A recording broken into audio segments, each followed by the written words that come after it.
It's funny what your brain remembers when it's imploding. For me, it was the click of the beige HR office's thermostat, a useless plastic disc on the wall that hadn't worked since 2014, much like the woman sitting across from me, blinking in fake concern.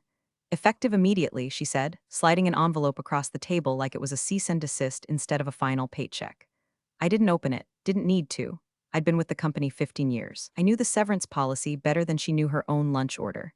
Per the CFO's request, she added, like that wasn't code for he didn't have the spine to look you in the eye.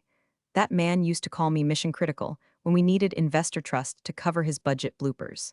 Now, now I was being dismissed like I was a typo in a footnote, and then came the part that will be engraved on my molars when I'm gritting my teeth in the retirement home. Will control the narrative. That's when I knew they had no idea what I really did. They thought investor relations was just press releases and pretty charts. They thought I'd cry, beg, maybe even cause a scene. But I just smiled, a slow, eerie smile that made the intern outside flinch. Oh, and while I have your attention, 97% of folks listening to stories like this don't actually subscribe. That's like eating all the chips and leaving the bag on the floor. So if you enjoy office drama, sweet vengeance, and corporate chaos that smells like stale coffee and crumbling empires, hit that subscribe and tap that like. It seriously fuels the team, and trust me, this story's just getting warmed up. Back to the carnage, I stood. No dramatic slamming of chairs, just the controlled grace of someone who's already 10 steps ahead. The HR rep offered one of those awkward, I know this is hard smiles. Ma'am, what's hard is watching you pretend to be human. Walking out of that office was like walking through a graveyard. Coworkers who used to sing my praises at all hands meetings suddenly found deep spiritual connections with their shoelaces and lukewarm coffee cups. One guy from finance gave me that slow blink of pity I wouldn't wish on a roadkill raccoon. I didn't pack up everything. Just my mug, my nameplate, and one photo of me and my dog from the Christmas Zoom party.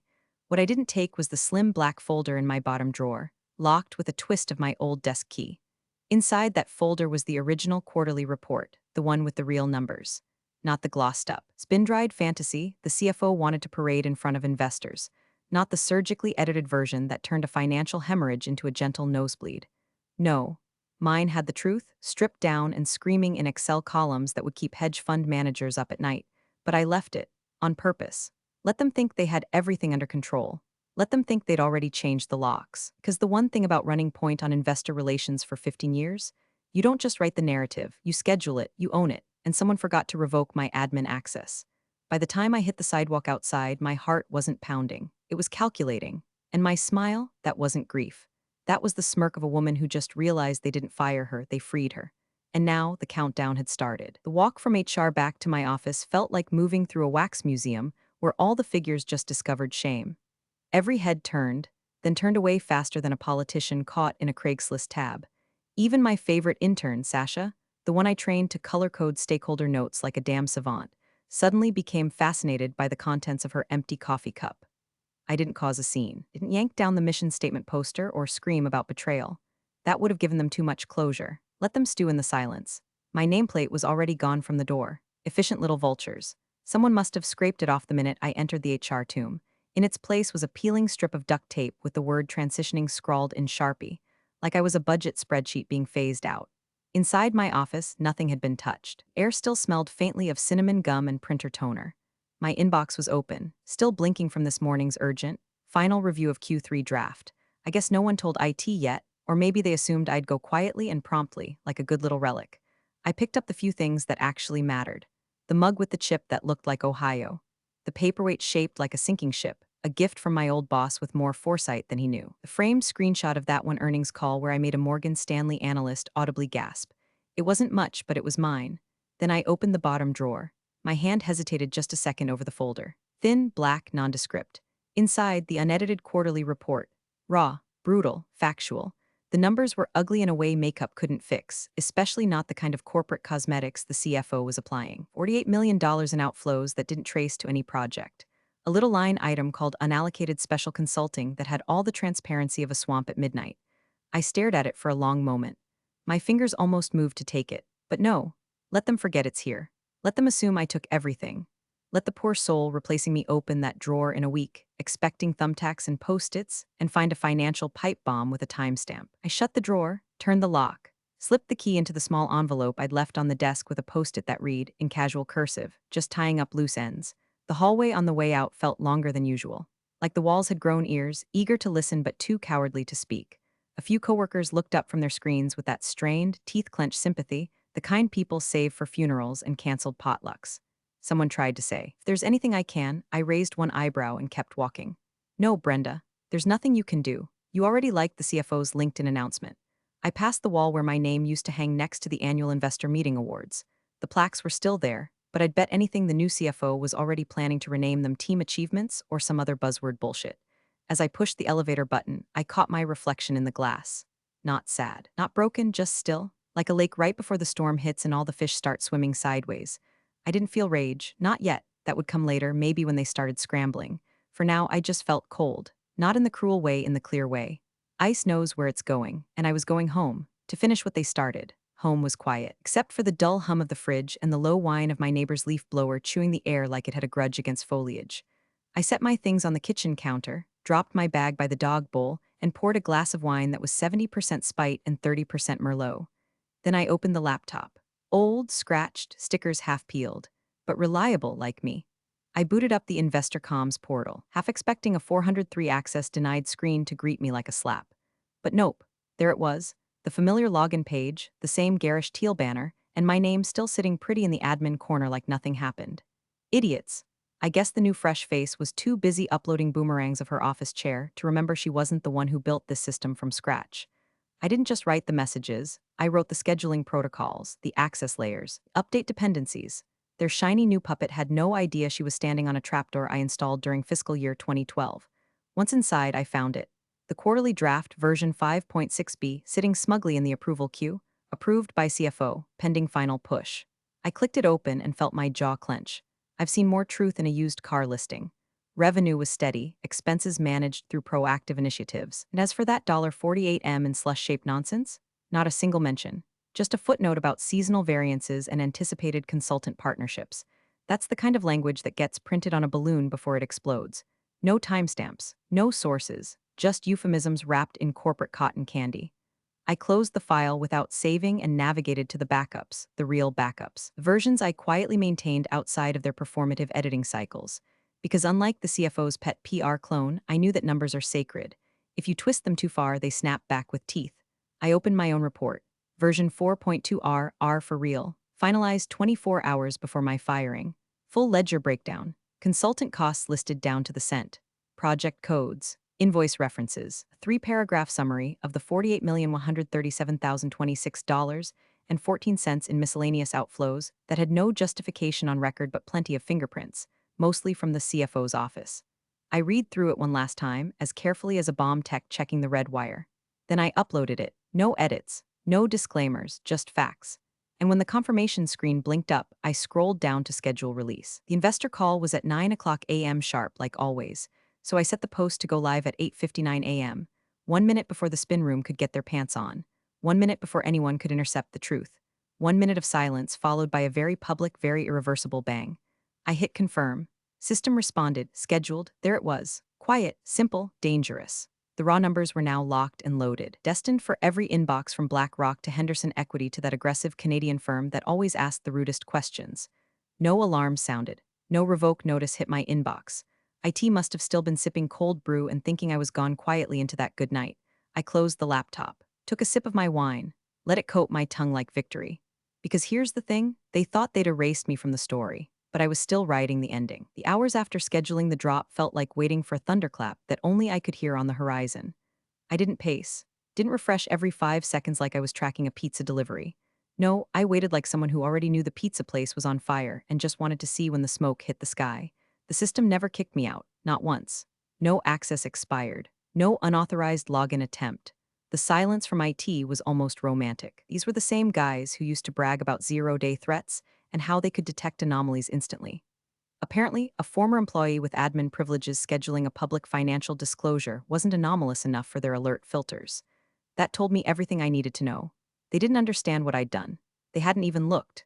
I made dinner, nothing fancy, just chicken and rice and enough garlic to ward off both vampires and guilt. Took the dog for a walk. Let her sniff every mailbox like we weren't about to set fire to a 7-figure lie. When I got home, I poured another glass of wine and opened LinkedIn.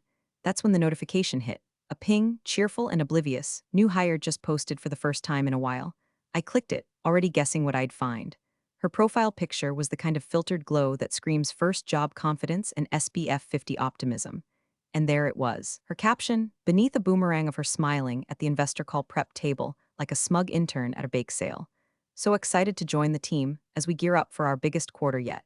Feeling incredibly grateful to be stepping into this amazing opportunity red chart, #new chapter #IR life, I nearly spit my wine. Amazing opportunity? Baby girl, you're standing in the middle of a field full of landmines with a selfie stick. You don't even know where the field begins. Her post had likes already. People congratulating her. Former classmates tagging her with "yes, girl," and "can't wait to watch you slay." I'd seen this dance 1,000 times, but it still got under my skin like glitter in your bedsheets, not because she got the job. I'd made peace with the knife in my back. Hell, I could give you the model number. No, what stung was the smugness. Parade of borrowed confidence from a company that thought institutional investor management was a vibe and a ring light. What they'd forgotten or never knew was that I didn't get this job by being likable. I kept it by being undeniable, by knowing what numbers could do when you stripped them of fluff and delivered them cold. I clicked back over to the portal, still active, still quiet. The numbers were sleeping for now, but come morning they'd scream. I closed the browser. Let the silence wrap around me like a weighted blanket made of petty satisfaction. Across the city, I imagined the CFO preening for tomorrow's call, maybe rehearsing buzzwords like momentum and strategic alignment in front of a mirror. He probably thought he'd won. Thought he buried me under some HR line about restructuring for agility. They really believed the story was theirs to tell. But tomorrow, the story would start with numbers, mine, and it would end with silence. The kind that breaks careers. I woke before the alarm, didn't need it, my body knew what day it was. Investor call mornings always carried a certain charge, like the air right before lightning strikes, but this one was different. No blazer, no badge, no parking garage full of Teslas and lies. Just me, barefoot in an oversized hoodie, standing in the kitchen with the kind of focus that only comes after betrayal sharpens your senses like a whetstone. I poured coffee. Black, no sugar, let it sting. My laptop came to life with a quiet hum, its screen flickering into the investor portal dashboard, still logged in.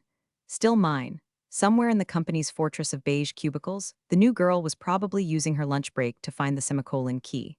But I didn't care about her anymore. I cared about the numbers. I opened the system report. There it was, time-stamped, irreversible, delicious, 8:59 a.m., distribution triggered, and just beneath it, opened by 37 institutional recipients. Goldman Sachs, Fidelity, Vanguard, even the cranky guy from Aberdeen Global whose email always had too many exclamation points. They had it. They were reading it right now. Page 1 of the report hit like a frying pan. $48,137,026.14 in untagged outflows. Page 2, line items that hadn't been scrubbed or softened. Page 3, the source data log with trailing notes that led like a neon breadcrumb trail straight to the CFO's door. And that was just the first few pages. There were 42 in total. I took a slow breath. My heart wasn't racing. It was steady, focused, like a sniper's finger on the trigger after the rifle's already aligned. This wasn't sabotage. This was clarity. This was what happens when you tell someone will control the narrative, and forget that for the last 15 years, she wrote the damn narrative. Built it, maintained it, tested every word for impact before feeding it into the mouths of overpaid executives who couldn't spell fiduciary without a slide deck. And now they were naked in front of the very people they needed most. No spin, no soft lighting. Just raw, ugly truth delivered with the surgical precision of someone who knew exactly how much pain each decimal would inflict. I didn't smile. This wasn't about gloating. This was about gravity finally doing what it always promised to do, pull liars down. I sat back in my chair, sipping coffee that had gone cold, watching the open rate tick up. 37 became 42. Someone in Boston had already clicked through to the appendix. Another user from a West Coast hedge fund had downloaded the full PDF. Twice. I imagined the CFO, still in hair and makeup for the Zoom call, prepping his little transformation quarter monologue while the ground quietly gave way beneath him. The trap was set, and I wasn't going to move a muscle. 9 a.m. sharp. The call began, well, technically. The screen flickered to life.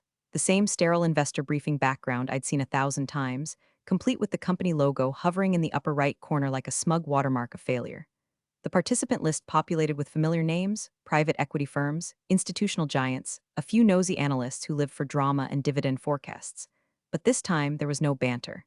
No good to see you, Jim, or how's Palm Beach, Marcy. Just silence. Heavy, wet silence, the kind you feel in your throat like humidity before a tornado. I kept my mic muted, camera off, face blank. Usually these things opened with the CEO's perfunctory thanks followed by the CFO launching into the report, his voice all confidence and buzzword salad. Synergies, operational agility, shareholder value. I once heard him describe a $10 million screw-up as a temporary misalignment of forecast cadence. Man had a gift for vomiting glitter. But today, he wasn't there. His name was on the call list. His little gray bubble sat at the top. But he hadn't spoken. Not a breath, not a clearing of the throat, not even one of those fake chuckles he used when prepping a weak earnings season like it was a stand-up routine. 3 full minutes passed with nothing but the occasional shuffle of someone adjusting their mic. Then another voice, one of the sharper analysts from Bridgewater, unmuted, voice dry and unimpressed. Will we be hearing from the CFO, or should we start submitting written questions now? Another voice chimed in, this one clipped, British, probably from the London office of one of the banks. We've reviewed the published results. Some of the disclosures are unclear. Is clarification coming? Still no reply. The moderator, poor Carol from IR, who once cried in a stairwell over a mislabeled chart axis, tried to step in. Thank you everyone for joining. We're just waiting on the CFO to connect his audio. One moment, liar.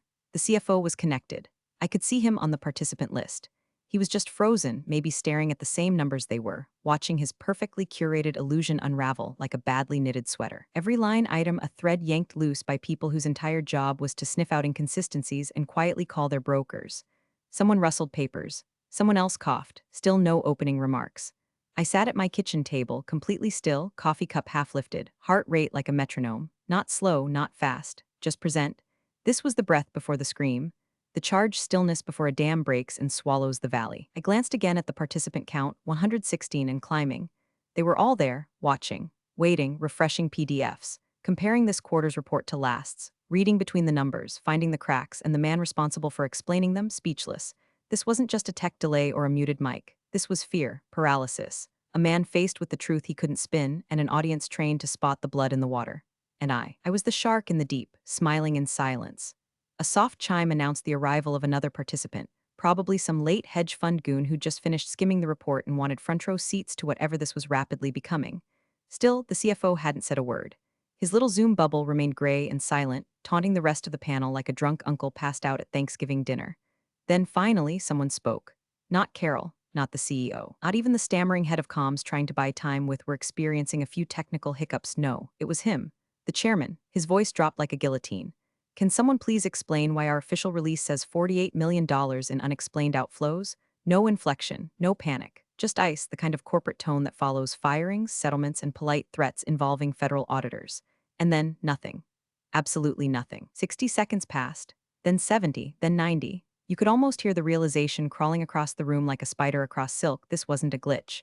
This wasn't an intern screw-up. This was real, permanent, published. They'd posted the wrong report, except it wasn't wrong, it was just true. The CFO was still silent. I imagined him sitting in his office, fingers hovering over the keyboard, wondering if he should fake a Wi-Fi outage or just pull the fire alarm.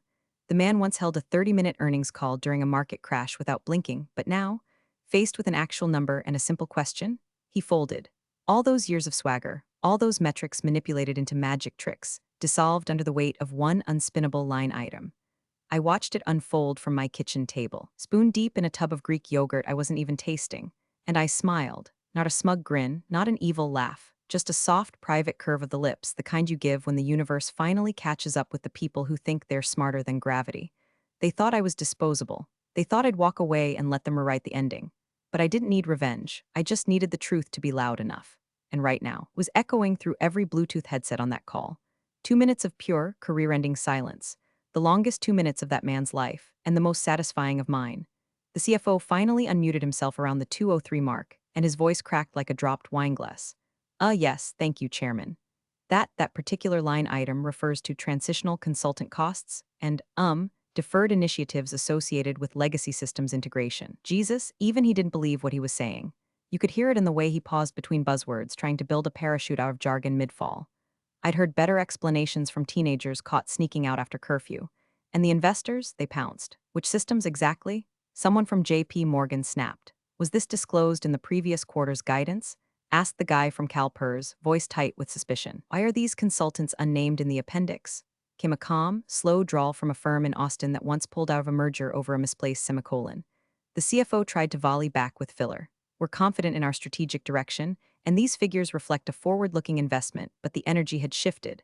No one was buying it. No one was playing nice. He started reading directly from a document, probably the fluff draft he thought had gone live. His voice stumbled, words misaligned with the numbers staring everyone in the face. You could almost hear the spreadsheet tabs opening in the background, the frantic math, the flipping through last quarter's call notes, people connecting dots that should have never been on the same page. I toggled to the market feed. The stock had dipped 3% within the first 5 minutes of the call. By minute 10, it was down 6.4%. Not crashing, not yet, but slipping like a car on ice, tires spinning, no traction in sight. I took another sip of coffee, now lukewarm and perfect. There was a strange calm in my chest, not adrenaline, not revenge ecstasy, just peace. This was it, my part was done. I wasn't some shadowy hacker. I hadn't planted viruses or doctored files. All I'd done was stop protecting them. I let the numbers speak. I gave the truth its moment, and now it was burning down their stage. Let them scramble. Let them circle back and clarify their position and call emergency PR firms before the market closed. None of it mattered, because it was already in the bloodstream now, the fear, the distrust, the sickening realization that the person who made them look trustworthy was gone, and the person in her place was tweeting gifs and praying for do-over. And me? I wasn't angry anymore, I was done. No press interviews, no LinkedIn posts, no cryptic tweets. Didn't need a spotlight, I had the receipts. The unraveling had begun, and I was already somewhere else watching the thread snap. Apologies, a new voice cut in, deep, composed, and carrying the weight of someone who controlled entire retirement funds with a single sentence. This is Stephen Blackwell, representing our institutional clients holding approximately 12.4% of the float. Every other voice vanished. We'll be taking this discussion offline. Just like that, the air got vacuumed out of the call. It was a line you didn't come back from. Not a request, not an invitation, a verdict. It meant lawyers. It meant boardroom doors closing hard. It meant someone in that office was about to be offered early retirement with an NDA stapled to it. The CFO muttered something about happy to clarify offline like a man watching his own obituary being drafted. The screen stuttered, cameras froze, and then, as if the platform itself wanted to be done with the whole mess, the call unceremoniously ended. No closing remarks, no thank you for your continued trust, just a pixelated cliff where a company's credibility used to stand. I sat in my kitchen, letting the silence settle. My coffee had gone stone cold, but it didn't matter. I refreshed the market feed with one hand, barely blinking, and there it was. Ticker halted. Reason, pending material disclosure. Those 4 words were a death knell in corporate speak, the SEC equivalent of sirens in the distance. Somewhere in that office, phones were ringing. HR was scrambling. Lawyers were blinking at screens, and Carol from IR, probably crying into her HR-mandated ergonomic keyboard. They'd figure it out soon enough that it wasn't a leak, not a breach, no angry email or messy whistleblower letter. It was just me, doing what they hired me to do, tell the truth. They told me they'd control the narrative, that they'd decide how the story would end, that I was replaceable, forgettable, part of a strategic shift. But the numbers didn't forget, and neither did I. This wasn't a revenge story. It was an audit, a final line item that couldn't be moved, massaged, or buried in consultant fees. I closed the laptop, leaned back, let out a long, slow breath that felt like an entire fiscal year exhaled. Let them try to spin this. It's already written, and this time it's permanent. Big thanks for watching, you sneaky seniors. Subscribe to keep the coffee pot brewing revenge. Your ex-colleagues won't know what hit 'em.